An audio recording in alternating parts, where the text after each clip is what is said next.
문성화입니다. 지나가던 문과생입니다. 오늘은 페미니즘에 대한 이야기 세 번째 시간으로 찾아뵙습니다. 사실 곽주부 결혼 영상에서 페미 후드려 깐 것 치면 네 번째긴 하네요. 어쨌거나 이번에는 2편에서 예고드린 대로 페미니즘이 가정을 적대하고 파괴하는 이유를 주제로 야부리를 털 예정입니다. 전편의 자세한 내용은 상단에 띄워드리는 전편 영상들을 참고해 주시기 바라겠습니다. 간단하게 말할게. 복잡하게 말해도 된다.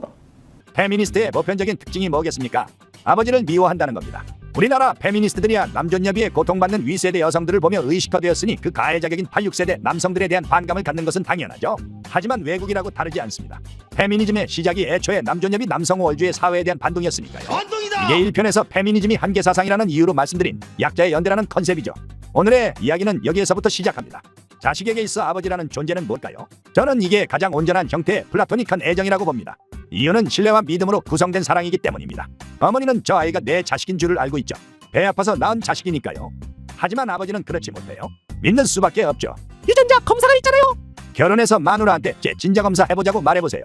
진자검사 결과 통지서 받기 전에 이혼 서류부터 받을 겁니다. 그런 의심은 하는 것 자체가 부부 사이에서 금기입니다. 진자검사 해보는 건 심증이 99% 확실한 상황에 도장 찍으려고 가는 겁니다. 4주 후에 뵙도록 하겠습니다. 어머니의 존재가 자아의 씨앗이라면 아버지의 사랑, 아버지라는 존재는 사람이 갖는 사회성의 토대입니다. 두려움과 애정이 공존하는 관이라는 개념을 익히게 되거든요. 애정이 꼭 한 가지만은 아니지 않겠습니까? 누군가에겐 채찍질도 사랑의 방식인 법입니다. 사회성의 가장 기초는 이런 다층 개념을 이해하는 겁니다. 본디 어떤 것이 여러 이름으로 불리고 하나의 이름이 여러 대상을 가리키는 것을 이해하는 것이죠. 아버지로부터 이런 사회성의 첫 발짝을 배우지 못한 사람은 항상 사람과 사람 사이의 일에서 결핍과 혼란을 느낍니다. 나에게는 옳은 것이 그에게는 옳지 않을 수 있다는 것을 알지 못하니까 남을 가스라이팅하든 내가 가스라이팅 당하든 언제나 극단적 대결주의로 치닫죠. 이런 결핍을 겪는 청소년들은 생식 욕구를 따라 이 문제가 성욕과 얽혀 문제를 만듭니다.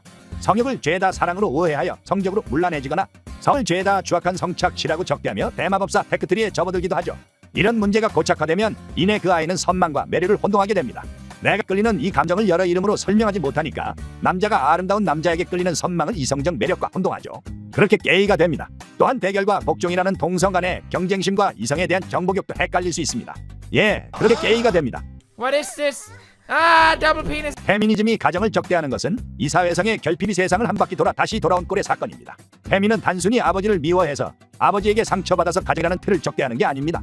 가정의 구성원리인 신뢰와 사랑, 그 사회적 교감신경이 박살나서 그게 투영된 결과가 적 것입니다. 이러니까 쟤네가 비단 가정만이 아니라 곳곳에서 사회적 문제들을 일으키는 것이죠. 남녀가 서로 자신의 사적인 이익을 내려놓고 상대와 융화를 이루는 것이 가정입니다. 그래서 부부는 한 몸이라 하죠. 그런데 사회성이 박살나서 타인과의 융화라는 개념을 일절 모르니까 가정이란 게 여성이 남성에게 종속되어 사익을 박탈당하는 것으로만 보이고 그래서 가정을 여성을 착취하는 틀로 오해하게 됩니다. 이러니까 적대할 수밖에요. 페미니스트들이 여성의 사회적 커리어에 집착하는 것도 이로부터 발생한 병증입니다. 훌륭한 남편을 두는 것도 그 여성의 커리어입니다. 훌륭한 어머니가 되는 것도 어마어마한 위협이죠. 남편은 곧 아내이고 자식은 곧 어머니니까요. 하지만 그 타인과의 융화를 통해 이루어내는 2인 3각의 성취라는 것을 이해할 수가 없으니 무조건 개인으로서의 여성이라는 존재만 남게 됩니다. 그게 바로 여성에게 커리어 어머니라는 획일화된 진로만을 강요하는 페미니즘의 사연이죠. 고기 맛동 오르시면서 그 잘난 아롱사태만 고집하신다면서요. 사랑은 본래 비합리적입니다. 이 여자를 갖고 싶다는 욕망, 이 남자를 갖고 싶다는 열망, 세상 하나뿐인 내 새끼를 향한 맹목적인 애정과 이것을 어떻게 이성적으로 합리적으로 설명하겠습니까? 사랑의 아름다움이란 이런 불가사의한 완결성이 있죠. 사랑이 이토록 비합리적이라 사랑이라는 것은 경험에 크게 좌우됩니다. 차근차근 설명받아 납득하는 것은 합리 영역이니까요. 일단 찍먹해봐야 이게 그렇구나 비로소 이해할 수 있는 것이 사랑이죠. 페미들 저러는 게 다 잘하는 곳을 안 가봐서 그러는 겁니다. 사랑의 따뜻함을 모르고 있는 당신이 불쌍하다고. 페미니즘이 여성에게 매력적인 이유는 합리적이기 때문입니다. 아직 사회적으로 미숙한 10대 여성들에게 복잡하고 유기적인 사회성 그리고 사랑과 믿음이라는 불확정성은 비합리적이니까요. 페미니즘은 이 낯선 사회성에 대한 두려움에 기생합니다. 내가 이해할 수 없다면 그건 틀린 것이라고 속삭이며 여성을 달콤한 요람 속으로 끌어들입니다. 그 속에 오래 있을수록 그녀의 미숙함은 세상을 홀로 왕따시키는 아집과 독선으로 부패하고 그 인격은 미숙한 칠삭둥이가 되어버립니다.